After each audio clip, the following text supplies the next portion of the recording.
Basmati rice যদি ঝুড়ো ঝুড়ো না হয় খেতেও ভালো লাগে না, আবার দেখতেও ভালো লাগে না। এই দেখুন তো আমি বাসমতি রাইসটা রান্না করেছি, কত ঝুড়ো ঝুড়ো হয়েছে। চলুন আপনাদের সাথে একটু শেয়ার করি। প্রথমে আমি চালটা প্যাকেটটা কেটে নিব, তারপরে আমি একটা পাত্রে 2 কাপের মতো চাল নিয়ে নিয়েছি।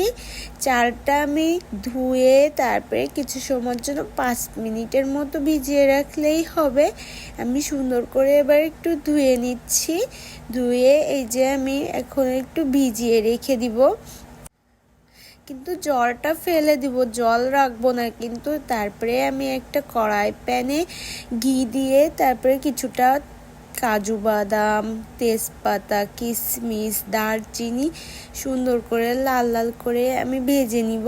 তারপরে চালটা আমি ভেজে নিব, তাহলে কোনো এক্সট্রা কোনো জল থাকে না। একটু হালকা ভাজি দিলেই হবে। এই যে দেখুন আমি কেমন করে ভাজি করেছি।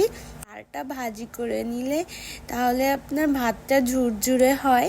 আমি এই জন্য একটু সুন্দর করে ভাজি করে নিব। তারপরে আমার কড়াই প্যানে তো আর জল দিয়ে রান্না করা যাবে না, এই জন্য আমি একটা বড় পাত্রে ঢেলে নিব। তারপরে 2 কাপ চাল নিয়েছি, 4 কাপ জল দিয়েছি। এই যে তারপরে শুকিয়ে নিব। এই দেখুন আমার ভাত রেডি।